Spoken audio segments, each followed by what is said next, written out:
तर मी आले आहे जस्ट घरी अलिबागवरून आणि वाजले आहेत 8. 5 वाजता निघालेलो आणि आता इतका पसार पडला. मी तर जेवण बाहेरूनच सांगितलं हजबंडला, कारण माझ्यात आता ताकद नाही बिलकुल पण. ट्रॅफिकमध्ये अडकलेलो आणि कंबर आता माझी जवाब द्यायला लागली. हजबंडला बोलली की बाहेरूनच जेवण आणा, तर जिरा राईस आणि दाल फ्राय काहीतरी आणणार आहेत. म्हटलं काहीही चालेल, मला इतकी झोप आली, मला जेवणही नको आहे, मी खूप थकली आहे.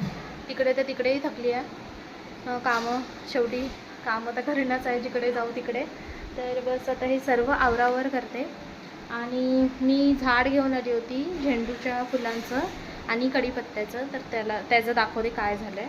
तर हे बघा, गाडी काय बोलतात त्याला, इंडिकेटर काहीतरी ते गरम होतं, त्याच्यामध्ये हे झाड पूर्ण सुकून गेलं आणि हे कढीपत्त्याचं झाड. तर इकडे माझ्या सासूंनी मला दिलं होतं कडधान्य सर्व, पापड वगैरे, आणि इकडे होते तांदूळ आणि नारळ दिले होते. मी ब्लॉगसाठी प्लीज लाईक करा.